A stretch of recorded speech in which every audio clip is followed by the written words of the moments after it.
So hi everybody, as you can tell from the title of this video and the thumbnail, it is about how to pass the NCLEX. If you have just graduated, congratulations! You have survived nursing school and all the pressures that go with that. Now it's time to get serious. Now you need to get a license, you need to pass the national licensure exam and then get a job. So let's not worry about getting hired and foundations of nursing, working wherever you are. Let's just focus on congratulating yourself for passing nursing school and getting ready for the NCLEX. I don't want you to be intimidated by this test. Everybody talks about it like it is the end-all be-all of your life.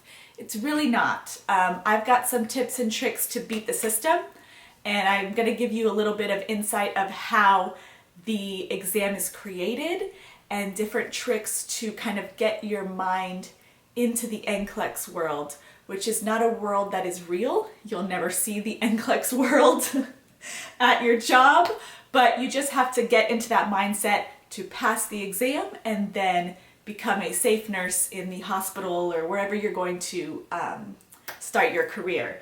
So first, a little bit about me. If you've never watched any of my nursing videos or visited my nursing blog, meg4.com, I am Meg from meg4.com.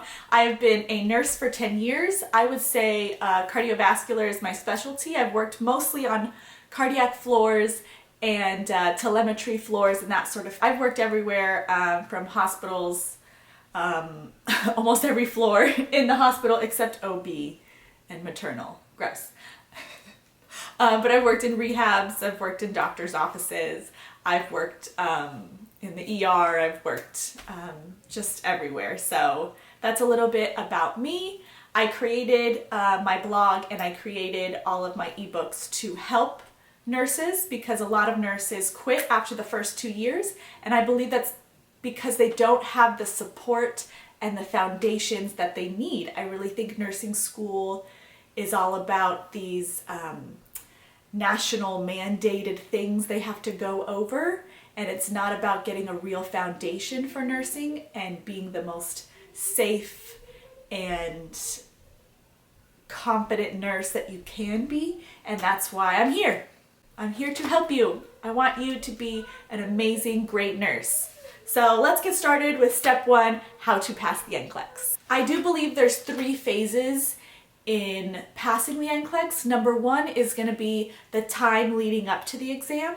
Phase 2 is very important. It is the day before the exam or the couple days before the exam. These are very important. And then phase 3 is while you are in the exam room taking the exam. So let's start with phase 1, which is leading up to the exam, how to prepare. So the NCLEX is the National Council Licensure Exam for nurses, and you can either take it as an LPN or as an RN.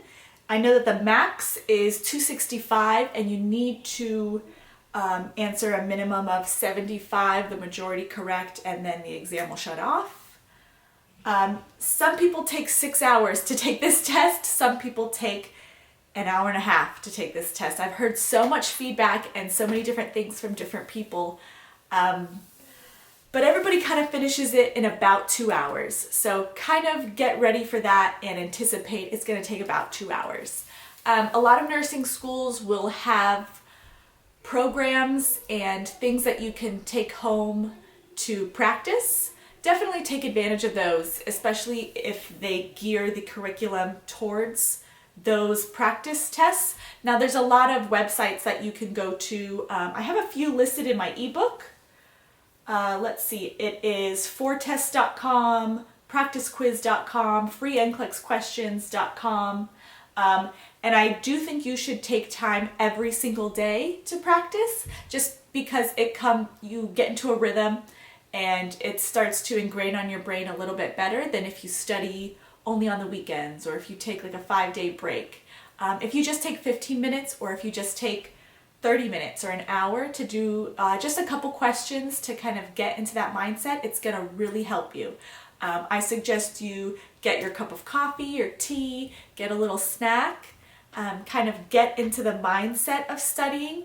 Don't have your phone next to you, no social media, don't have the TV on. Just go to a quiet place for 15 minutes, have a little snack, coffee, and just do a couple practice questions. Always read the rationales as to why that answer is right or wrong, because it'll help you start thinking like the NCLEX. I do want to say that passing the NCLEX just means that you are prepared to enter the workforce as a nurse. It doesn't mean that you need to know everything. I've been a nurse for 10 years and there is, I would say 99% of my knowledge after working as a nurse for 10 years is things that I learned on the job, and maybe 1% is what I learned in nursing school and what I had to learn for the NCLEX.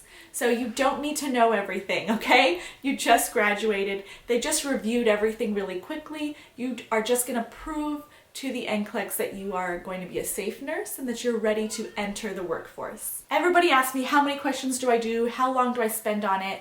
Like I said, about 15 minutes a day. At least do 10 questions a day, or at least 50 a week, I would say. Really studying the questions and reading them and understanding why something is right or wrong. I would not suggest waiting too long of a period. I mean, 3 months to me is the max that you should wait to take the NCLEX. You need to take it within 3 months of graduating.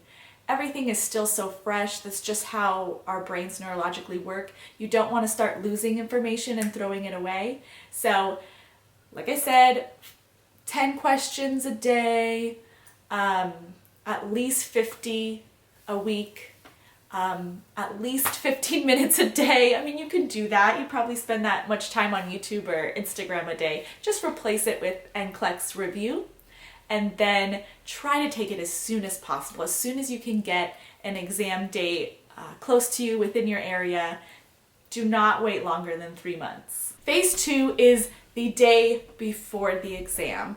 I think this is such an important phase, and people kind of freak out and they mess up in this phase, and it really ruins test day.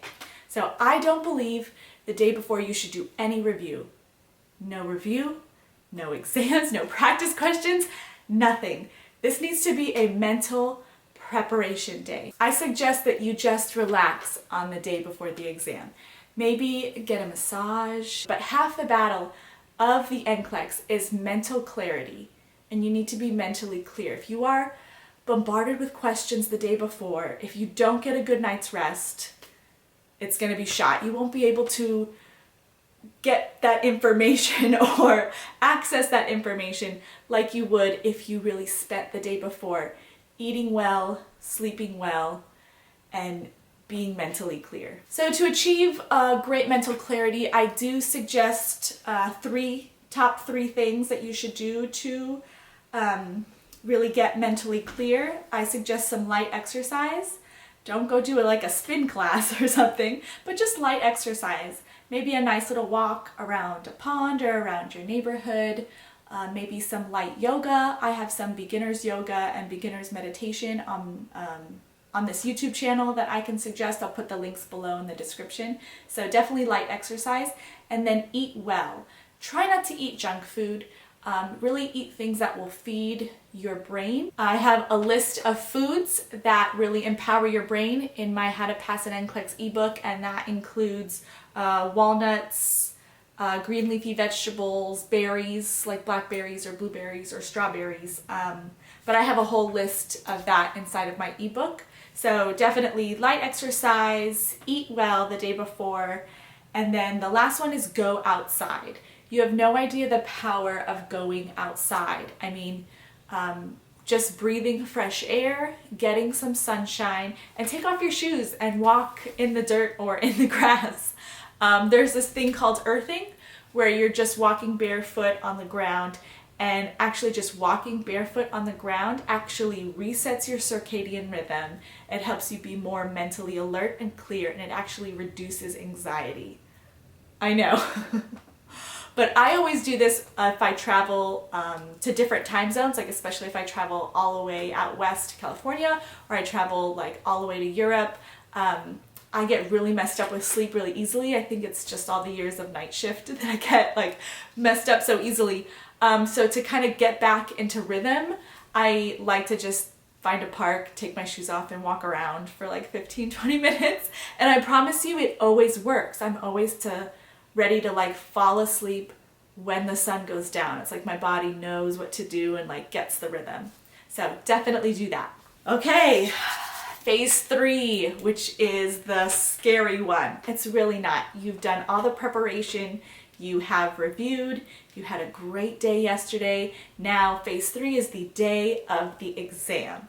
I do suggest to arrive early. So if your exam is at 9 a.m., leave the house at like 6 or 7 a.m. so you can get to the place early. Rushing is just gonna cloud your mind. So you just want to get there early. I don't know how much traffic is in your area, but get there, you know, at least plan for at least an hour early.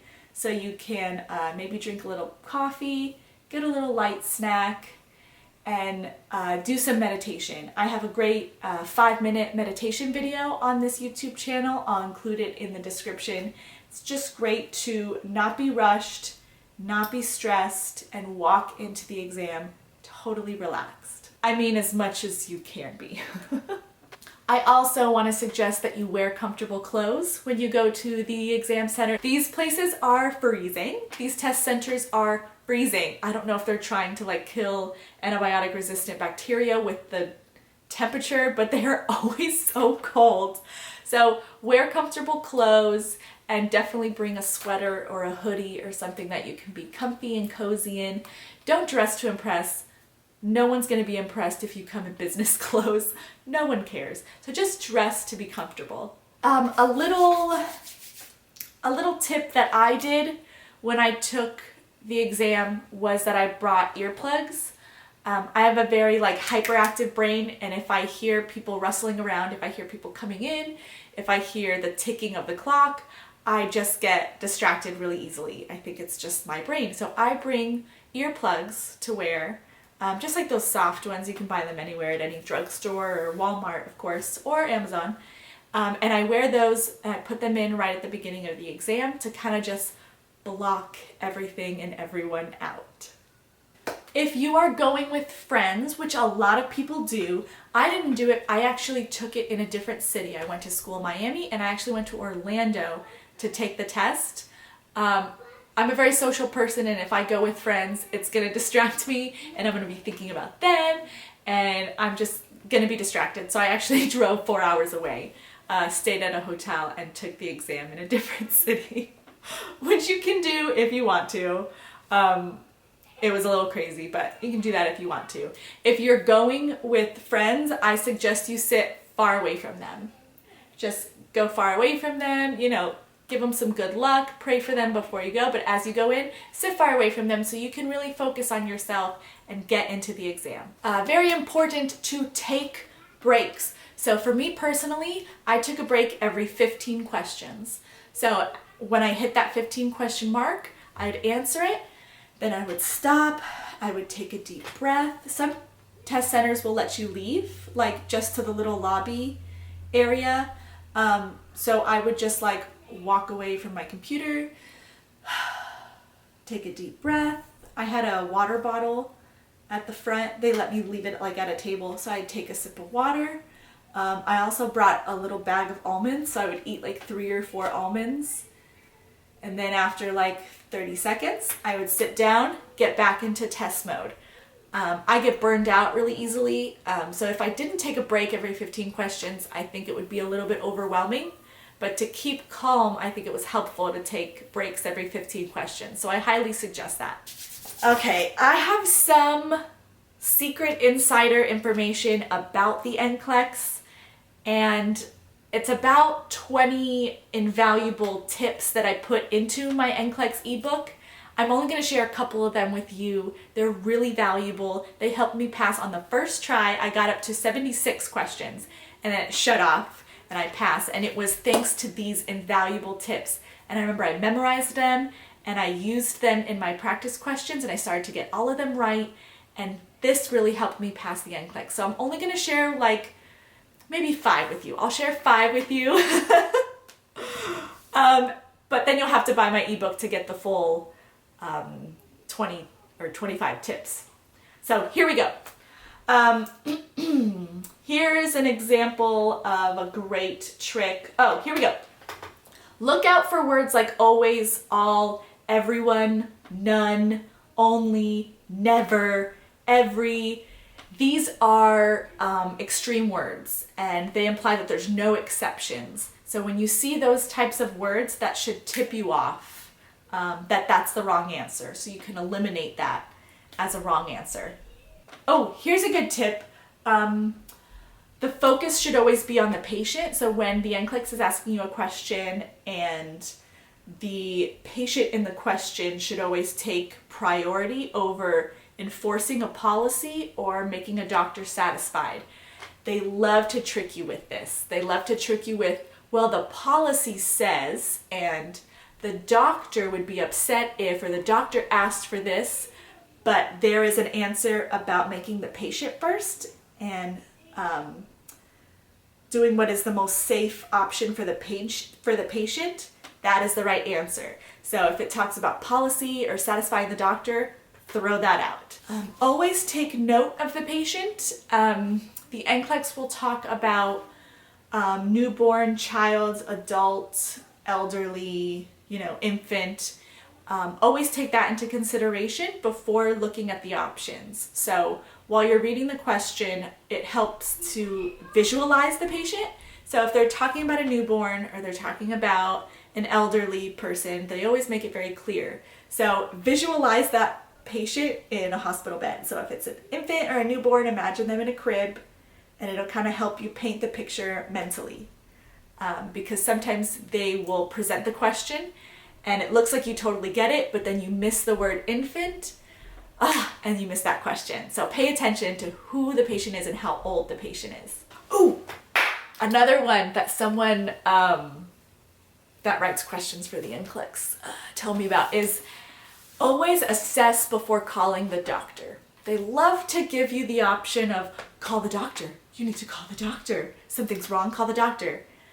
Always assess before calling the doctor. That's a really big thing that they trick you with. Always assess the patient before calling the doctor. So if something is wrong, the monitor says the blood pressure is 200 over 180. The patient is complaining of nausea, whatever it is. And the options are to call the doctor, and they like to put it in the first option, A, call the doctor. So you could be like, oh, that one. Always assess the patient. There's always going to be the option to assess the patient before calling the doctor or calling a code or something like that.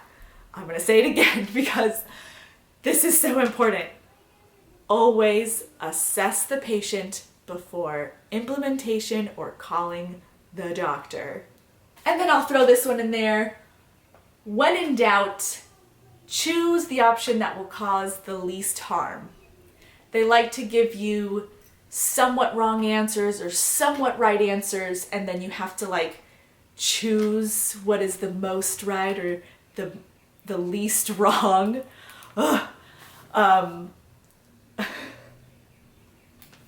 So when in doubt, choose the option that will cause the least harm. So follow my little tokens of advice, and I know you will do your best on this exam. Don't stress out. Follow my 3 phases on how to prepare and pass the NCLEX. If you want more details or more secret tricks, I suggest that you buy my NCLEX ebook called How to Pass the NCLEX. I will put links below. They are digital downloads, so you just pay via PayPal, and then an email is sent to you, and it is a digital book in PDF file, so you could print it out, or you could just read it on your computer or read it on your phone while you are preparing for the NCLEX. So good luck out there. I would love to hear some feedback if this helped you, if you did pass the NCLEX after reading my book and watching this video. So go ahead and comment below if you want some positive thoughts and prayers for your NCLEX exam date. Go ahead and email me or put it in the comments the date and time of your exam, and I will do so. So good luck out there.